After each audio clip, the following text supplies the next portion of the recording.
저는 오늘 무너져버린 현실 앞에서라는 제목으로 여러분과 함께 느헤미야 말씀 같이 나누길 원합니다. 예루살렘에서부터 1500km나 떨어진 페르시아 수산에 살고 있는 느헤미야에게 고국의 이스라엘 성벽이 무너졌다는 소식을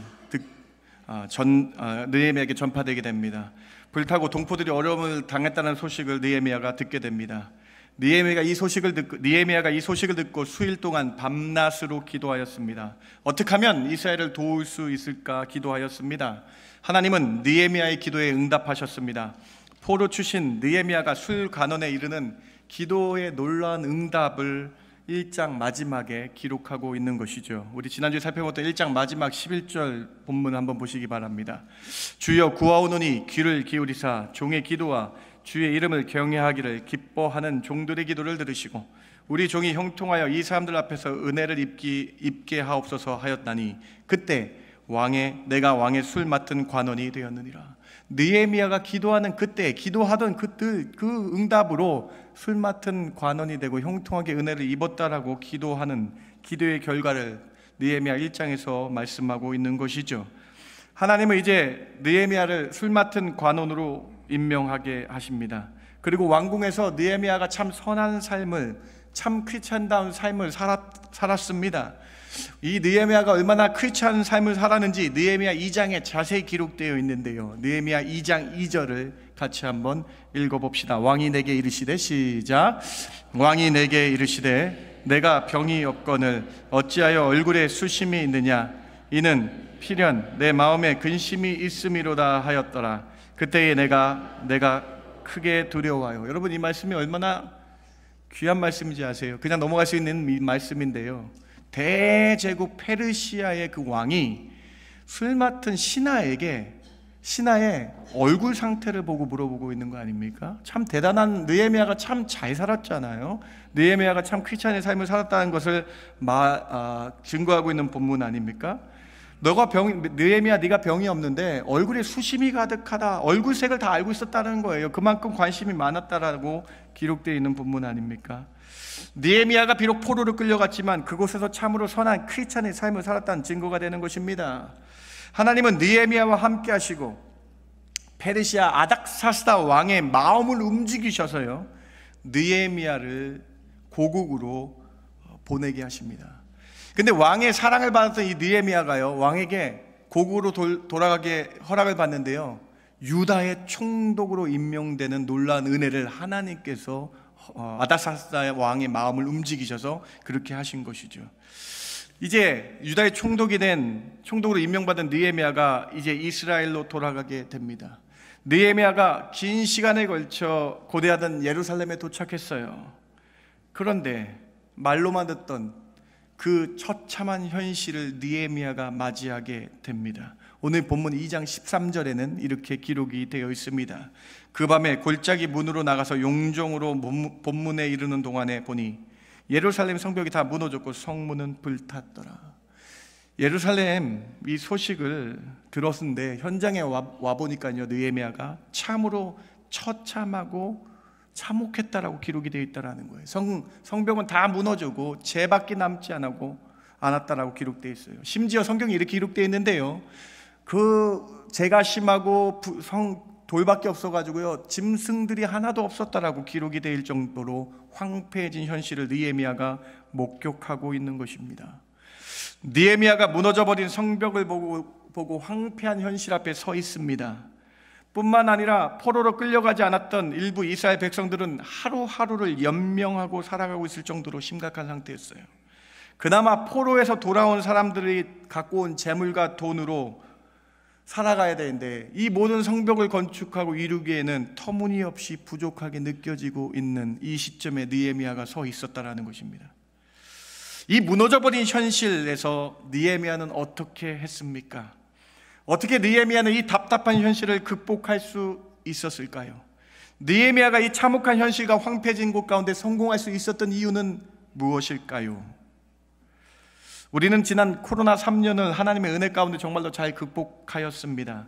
그런데 그 이후에 인플레이션으로 참으로 힘든 경제 상황을 맞고 있습니다. 이번 주 밴쿠버 조선일보의 일면 기사입니다.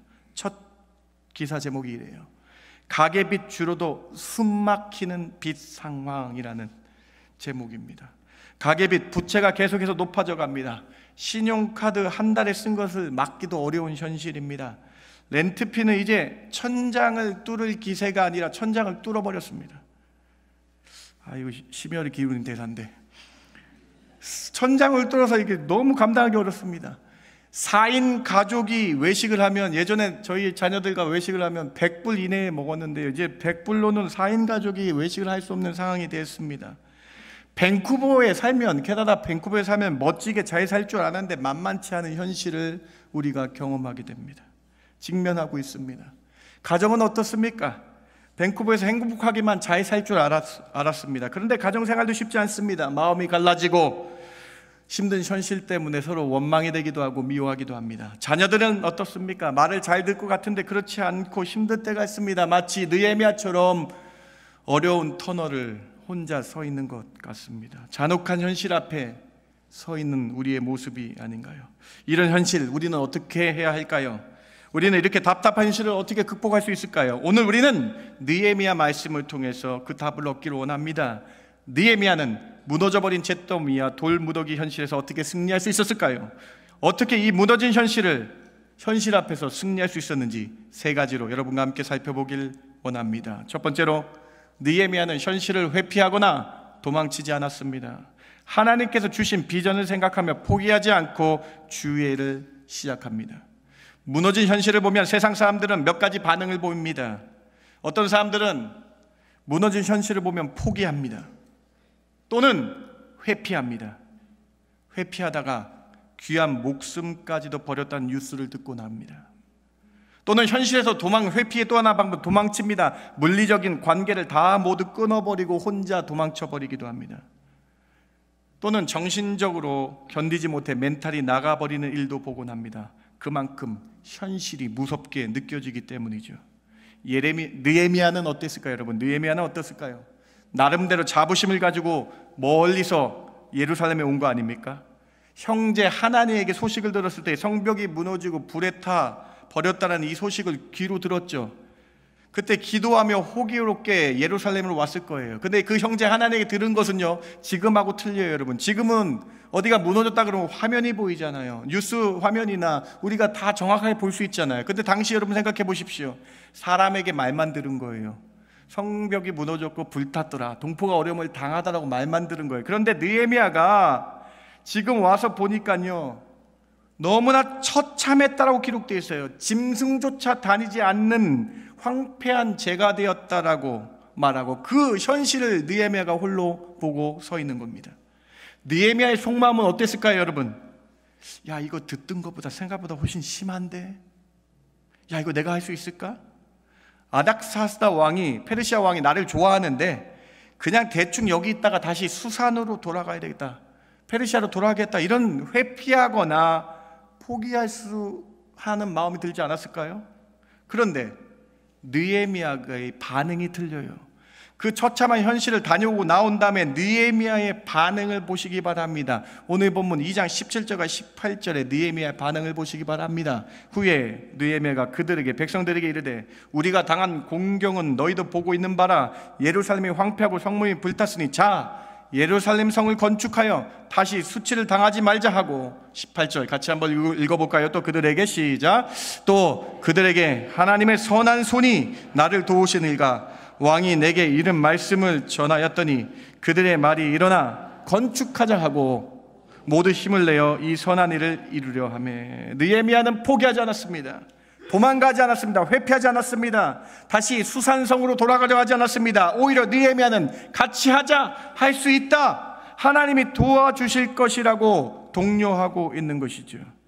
느헤미야는 하나님의 비전을 보고 그 비전이 이루어질 걸 믿었기 때문에 이러한 독려한 말을 할 수 있어요. 여러분 오늘 말씀 잘 보셔야 되는데, 그 하나님이 비전을 느헤미야가 받았기 때문에 이 말을 할 수 있었다라는 거예요.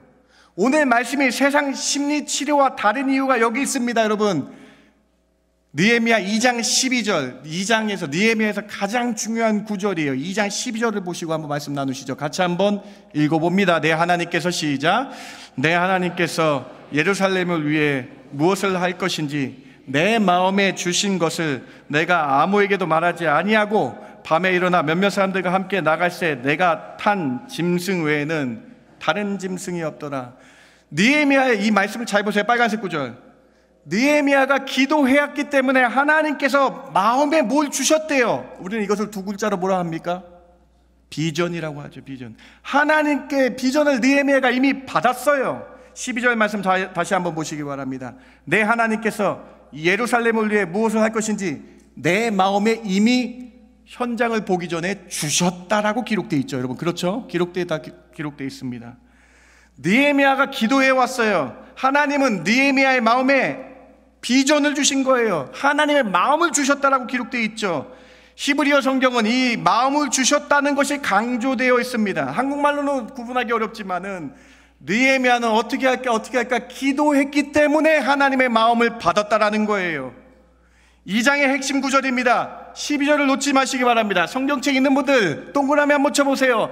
하나님이 내 마음에 주셨다라는 거예요. 비전을 주셨기 때문에 현실을 보는 것이 아니라 이 비전 따라 하나님이 하실 것을 보며 이스라엘 백성들에게 독려할 수 있었다라는 거예요. 여러분 말씀을 한번 깊게 생각해 보시기 바랍니다. 제가 유명 설교가의 설교를 들었는데 이런 말을 하더라고요. 할 수 있어요. 여러분은 긍정적으로 생각하세요. 다 잘 될 거예요. 모든 것이 다 그렇게 하나님이 할 거예요. 사랑하는 성도 여러분, 오늘 설교는요 이것이 아닙니다.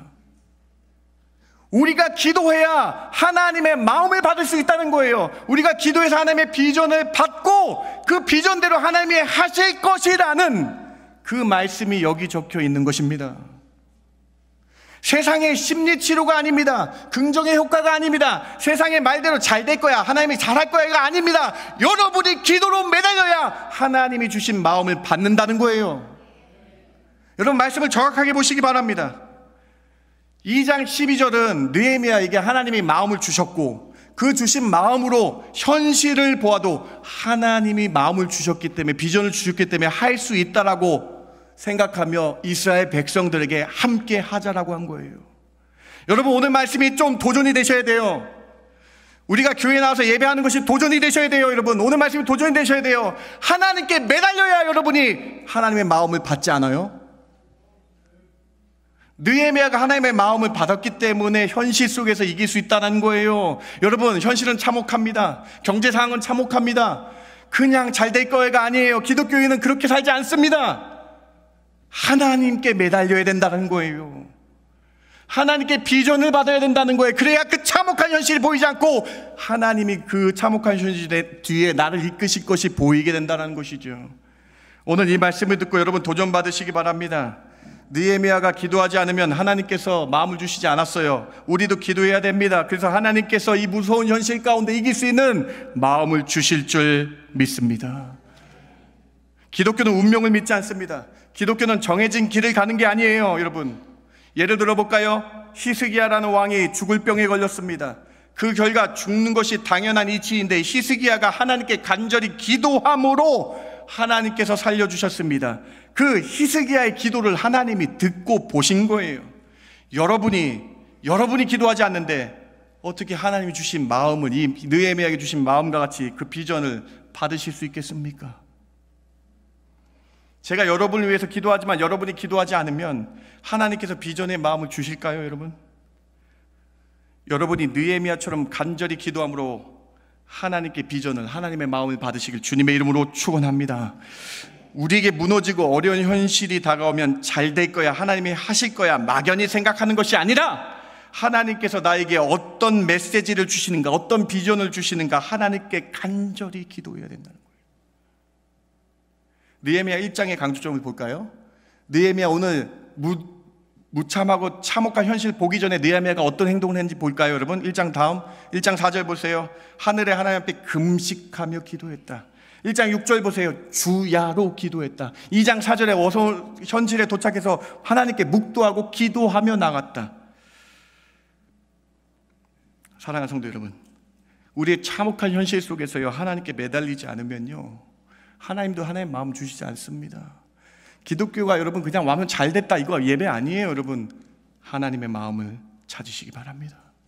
비전을 달라고 고백하시기 바랍니다. 여러분 잘 아시는 예레미야 선지자 아시죠? 예레미야 선지자가 이스라엘 백성들에게 우상숭배면 너희가 다 멸망할 것이라는 강한 설교를 했습니다. 이에 왕과 이스라엘 백성들이 느헤미야를 시위들의 뜰 조그만 감옥에 가두어 버립니다.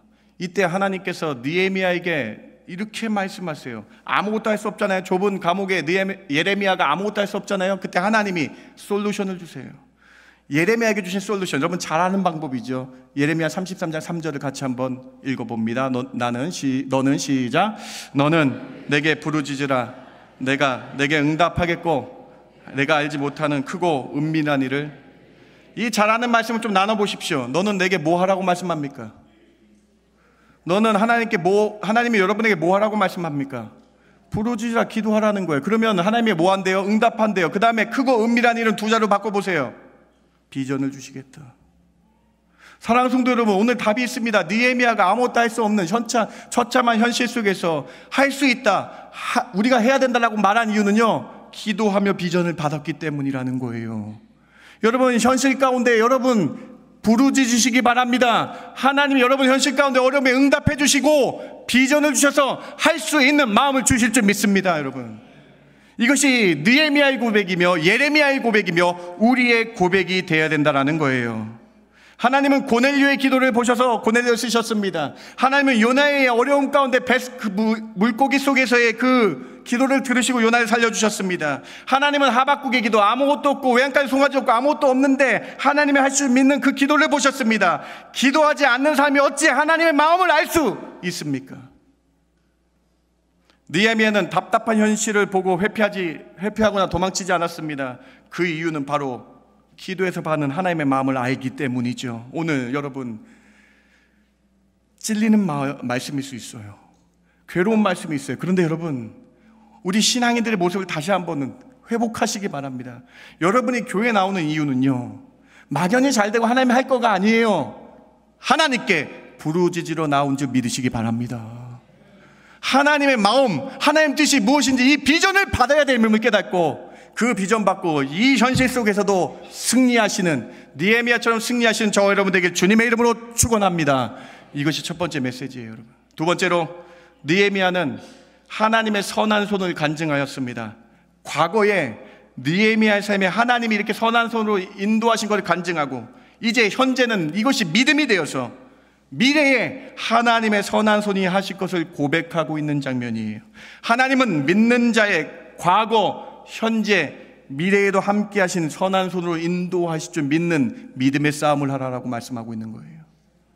오늘 본문 17절 18절을 다시 한번 보시겠어요? 여러분, 느헤미야 이 고백을 다시 한번 보시겠어요? 느헤미야가 예루살렘 성을 건축하자라고 말하셨어요. 여러분 18절에, 여러분 봉독한 18절에 이렇게 기록되어 있어요. 느헤미야 과거에 이렇게 고백하고 있어요. 하나님의 선한 손이 과거에 날 도우셔서 이곳까지 인도해 주지 않았는가? 이 사실을 우리가 믿어야 된다. 또 왕이 내게 이른 말들을 전하며, 왕이 아닥사스다 왕이 나에게 도와준 일들을 전하면서 과거에 이렇게 하나님 나와 함께 하셨는데 우리 이 믿음 가지고, 현재 믿음 가지고 앞으로 이렇게 하나님이 선한 손으로 더 좋게 인도하실 것을 바라보자라고 고백하고 있는 것이죠. 우리도 똑같습니다. 과거에 여러분 한 분 한 분 지금까지 하나님이 살펴주셨잖아요. 하나님의 선한 손으로 여러분 지금까지 살아오셨잖아요.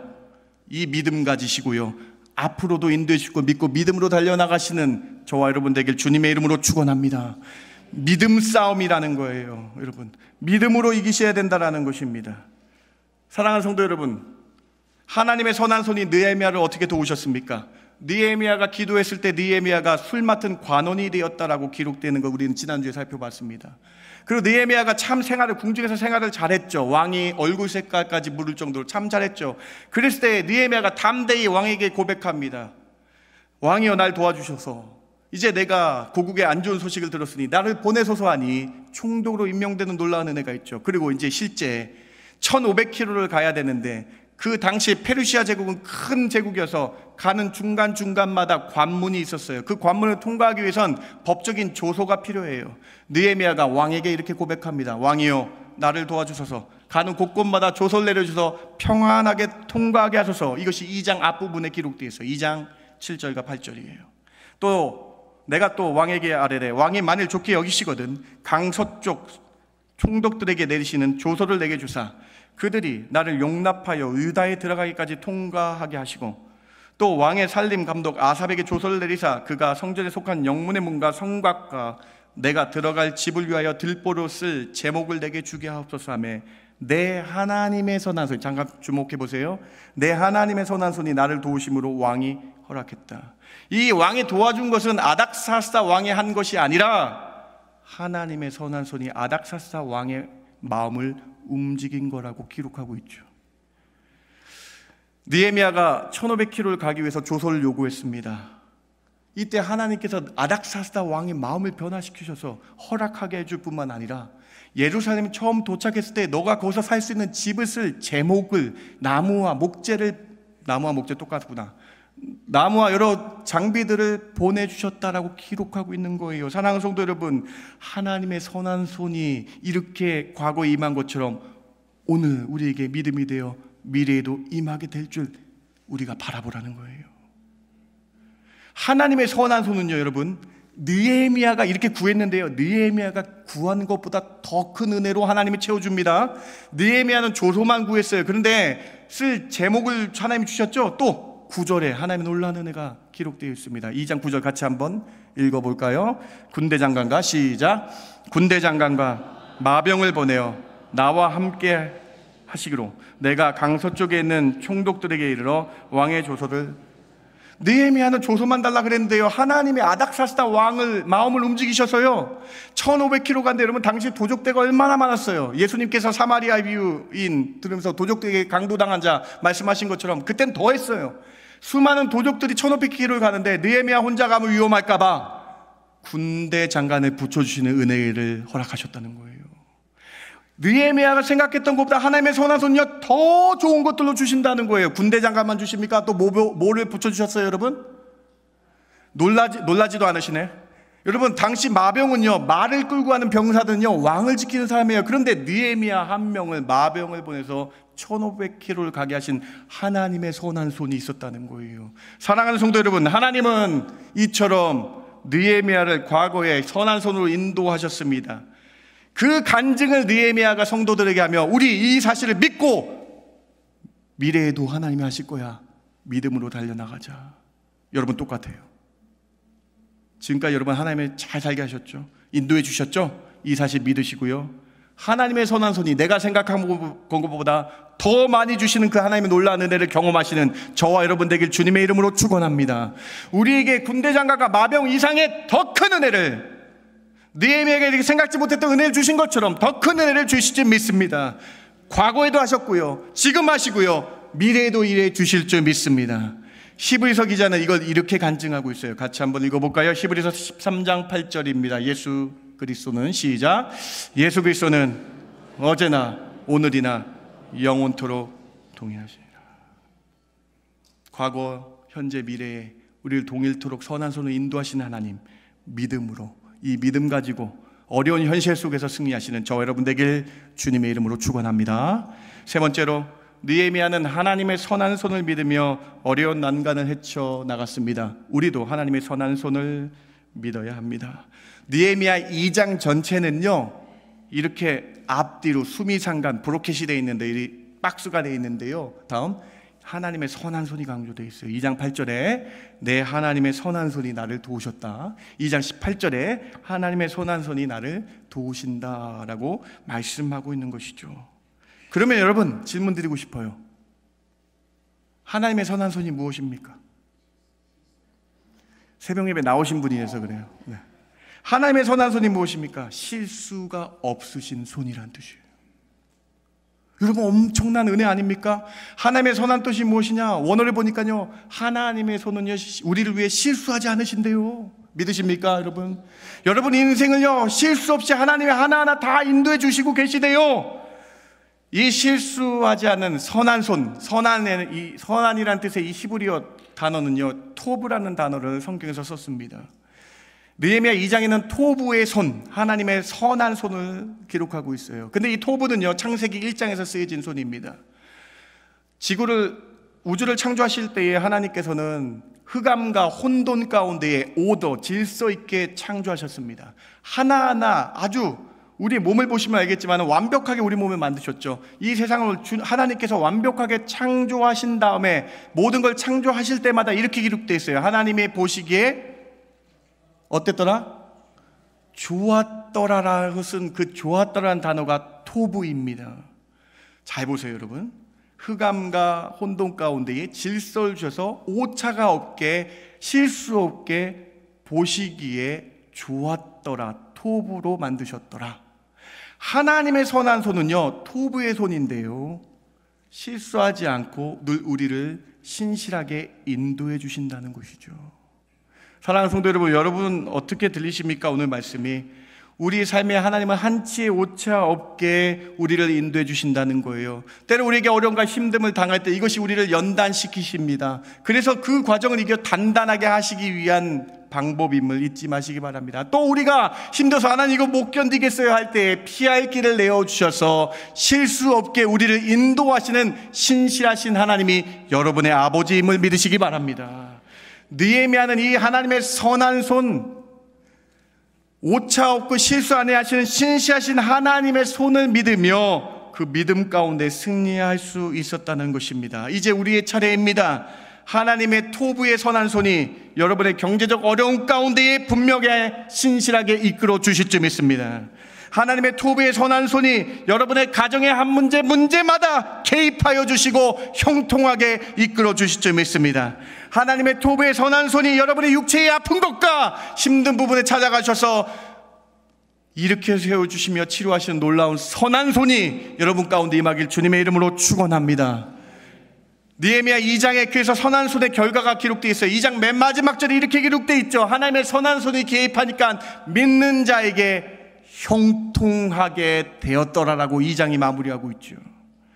오늘 우리가 이 사실을 믿고 하나님의 토부의 선한 손을 믿고 달려나가면 여러분 삶이 하나님 때문에 형통하게 되는 은혜가 펼쳐지길 주님의 이름으로 축원합니다. 그래서 하나님은 자기를 이렇게 소개하세요. 하나님은 자기를 이렇게 소개하세요. 신명기 7장 9절 같이 한번 하나님을 알아가 봅시다. 같이 한번 읽어볼까요? 그런즉 시작. 그런즉 너는 알라.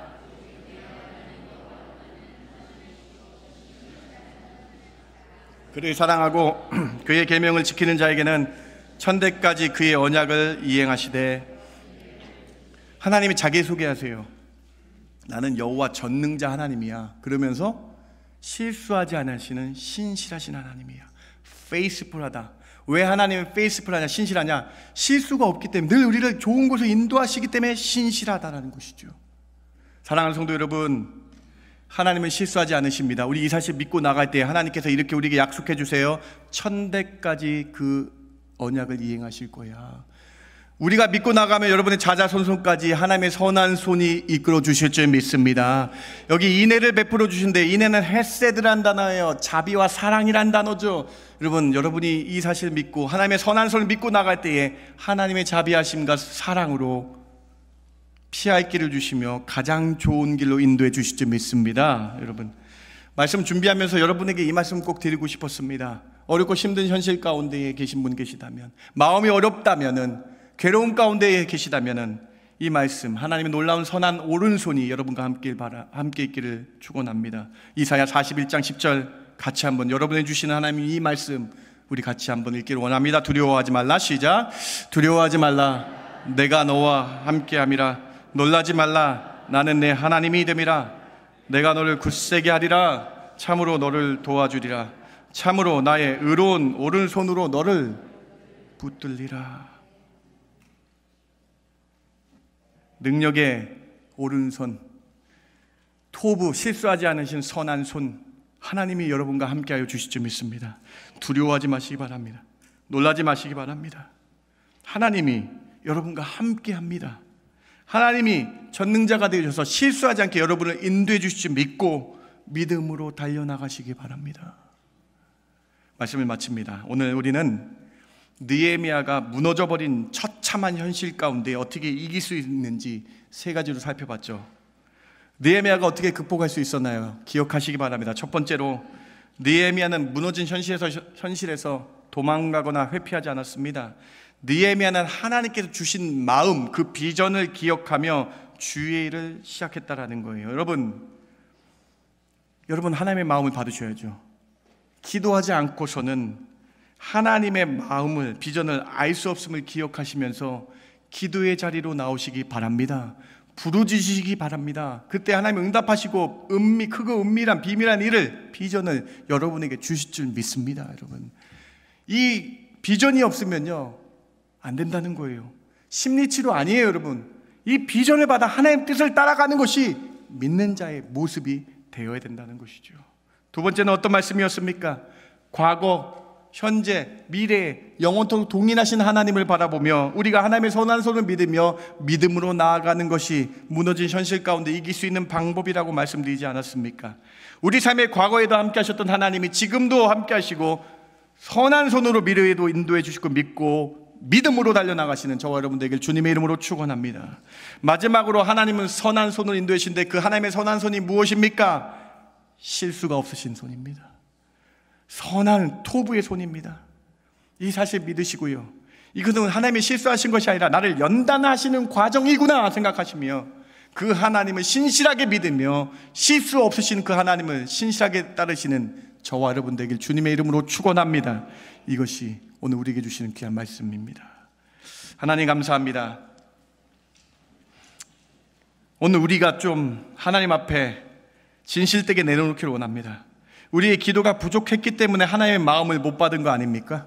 우리가 하나님께 부르짖어 기도하지 않았기 때문에 하나님께서 나에게 비전 주시지 않은 거 아닙니까? 하나님, 오늘 말씀 통해서 다시 한번 저희의 기도의 자리를 회복시켜 주시옵소서. 하나님, 저희 마음 가운데 하나님의 비전 달라고 기도하는 저희들 되게 하여 주시옵소서.